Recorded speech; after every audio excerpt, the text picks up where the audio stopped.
जटायु बोले, मैंने अपने धर्म का पालन किया। धर्म का पालन क्या होता?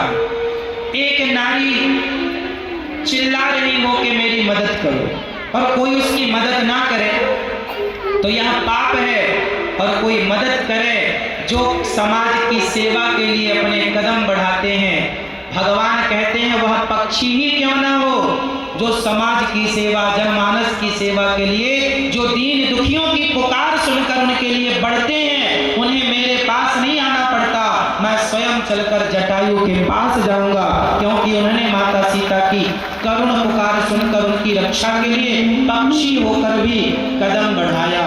हम इंसान कैसे इंसान, जो किसी के दर्द में, दुख में, पीड़ा में काम ना आए, इसलिए किसी के काम आना ही इंसानियत। इसलिए दास अनिरुद्ध आपसे कहेगा कि जैसे जटायु ने माँ की सेवा की, माता सीता के लिए प्राणों को गवा दिया और उन्हें भगवान मिले, आप भी अपनी अपनी माँ की सेवा करना, माँ सेवा से ही भगवान मिलेंगे। इसलिए दास अनिरुद्ध गौरी गोपाल वृद्धाश्रम में 262 माताएं रहती हैं, कभी आइएगा और दर्शन कीजिएगा और वहाँ की सेवाओं का अपनी आंखों से दर्शन कीजिएगा। माँ की सेवा का फल क्या है देखिएगा। आप भी जुड़िएगा, यदि आप इस लायक हैं तो आप भी किसी एक माँ के लिए कमरा बनवाकर माँ को गोद लेकर जीवन भर के लिए सहारा बनिएगा, जिस लायक ईश्वर ने आपको बनाया है। जटायु की तरह बनिएगा। अब रावण चला गया, राम जी आगे आए, जटायु का अंतिम संस्कार इत्यादि की। अविरल भगति मांग बर गीत गयो, हरि धाम तेह की क्रिया यथोचित निज कर कीन्ही राम। आगे चले, माता सबरी पर कृपा की, बाली को मारा, सुग्रीव पर कृपा की। बाली को क्यों मारा, हमने आपको प्रथम दिवस की कथा में शायद इस बात को बताया था। आगे राम जी ने रावण को, जब राम जी पहुंचे समुद्र के किनारे, सीता माँ का पता लगाकर हनुमान जी आए और राम जी गए, तो आप में से कुछ लोग ये बात जानते हैं कि वहां रामेश्वरम की स्थापना भगवान राम ने की। कुछ लोग कहते हैं कि रामेश्वरम की स्थापना करने रावण आया। आपको पता है, कुछ लोग ये कथा कहते हैं कि जब राम जी रामेश्वरम की स्थापना कर रहे थे तो वहां कोई आचार्य के रूप में उन्हें नहीं मिल रहा था, कौन प्रतिष्ठा कराएगा। तो रावण बड़ा पंडित था, तो राम जी ने रावण को बुलवाया। ये बात आप सुनते जरूर हैं, पर शास्त्रों में इसका प्रमाण नहीं है, इसलिए यह बात प्रमाणित तो नहीं है, पर प्रचलन में है, इसलिए कही और सुनी जाती है, इसलिए ये दास आपको सुना रहा है, प्रमाण नहीं है इसका। राम जी के पास रावण आया, कहाँ? समुद्र के किनारे, जहां रामेश्वरम की स्थापना राम जी कर रहे थे।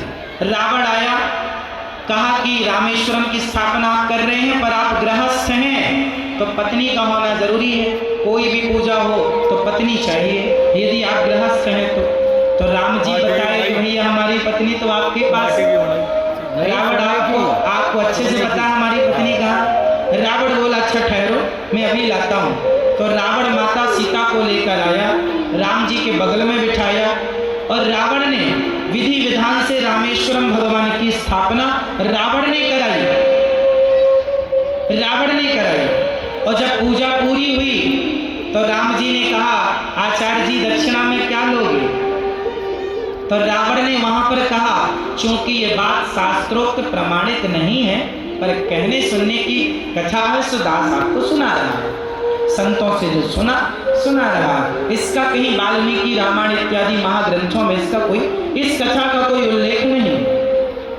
इसलिए तो राम जी ने पूछा कि रावण से आप दक्षिणा में क्या लेंगे? आपने पूजा कराई तो दक्षिणा तो बनती है। तो रावण बोला कि प्रभु आप तो सब जानते से दक्षिणा में चाहता हूँ कि मेरे सारे कुल खानदान का कल्याण हो और आपकी कृपा आपकी भक्ति सबको प्राप्त हो, सबकी सदगति हो। राम जी ने कहा जरूर। रावण माता सीता को ले गया। ये कथा रामेश्वरम की स्थापना से जुड़ी कथा कुछ लोग कहते हैं, पर ये बात प्रमाणित नहीं है। अब रामेश्वरम की स्थापना करके सेतु का निर्माण करके राम जी गए, रावण को मारा, कुंभकर्ण को मारा, सबको मारा, जो दुष्ट थे विभीषण को राज्य तिलक किया और सीता माँ को लाए। अब यहाँ लोग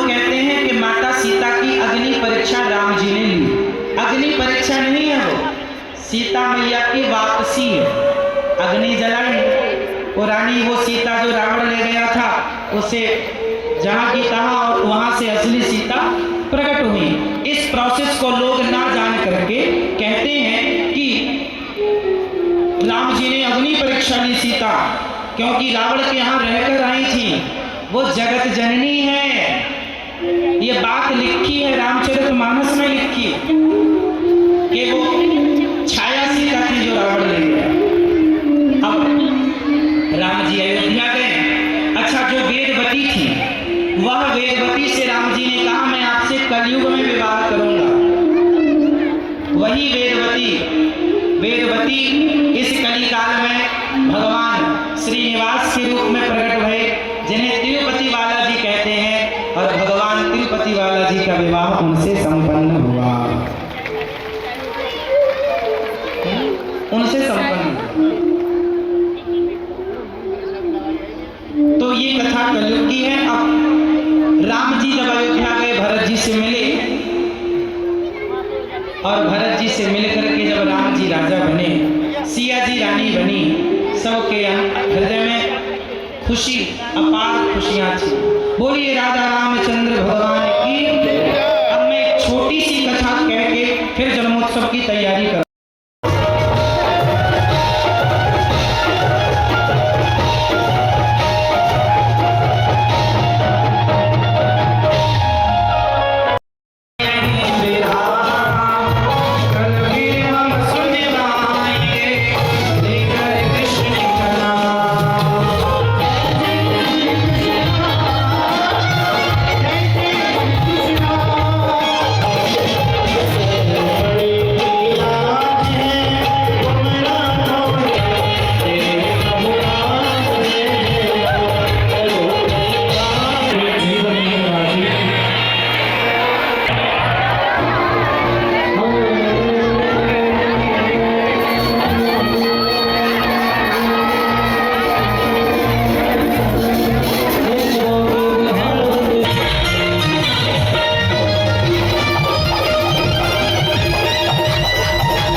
पांडाल में पब्लिक ही नहीं आई। आप देख पा रहे हो चारों तरफ, देखो कितना भीड़ कितनी है। देखो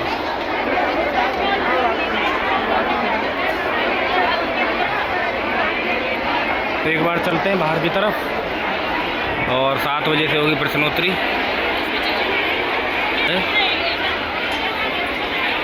और महाराज जी तो निकल गए पंडाल से, तो अभी हम भी चलते हैं।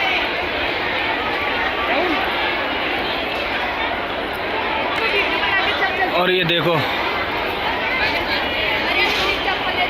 और पायल और ये सभी बैठे हुए हैं यहाँ, देखो। और ये देखो सभी बैठे हुए हैं यहाँ। चल नहीं रहे क्या?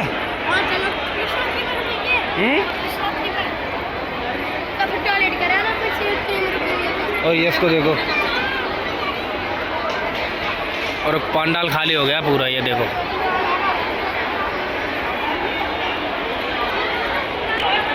और ये काफ़ी साधु संत भी आए हुए हैं आज। ये देखो अभी चलते हैं बाहर की तरफ।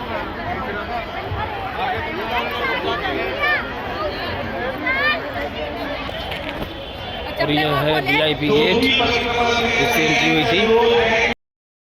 और आज बाहर देखो कितनी भीड़ है। यस, मजा आ गया क्या आज? हाँ। यस आया है कथा सुनने।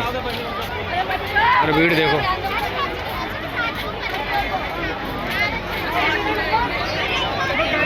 आज संडे की वजह से भीड़ थी, संडे था ना आज, तो कितनी संख्या में भीड़। और सामने बढ़ता प्रसाद, अभी प्रसाद तो बट गया है।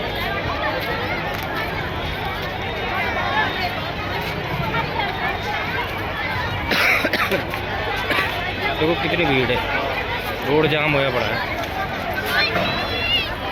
आने की तैयारी हो रही घर। चलो चलो, और काफ़ी लेट हो गए। यस और गौरव कर रहे हैं मस्ती। और रुक ले भाई, चल रहे हैं। और आज गोपाल जी भी आए थे कथा सुनने हमारे। ये रहे गोपाल जी, गोपाल जी दिखा ना, काना का टोपा। हो देखो। और गाइस आज श्री अनिरुद्धाचार्य महाराज जी की 4 की कथा समाप्त हो चुकी है और अब ऊपर निकल रहे घर। और नाइट हो गई है, आप देख पा रहे हो चारों तरफ खाली जगह हो गई। और उम्मीद करता हूँ वीडियो पसंद आई होगी। वीडियो शेयर सब्सक्राइब जरूर करें। और मिलते हैं कल की कथा के वाले दिन। तब तक के लिए राधे राधे, जय श्री नारायण। अरे गौरव जी।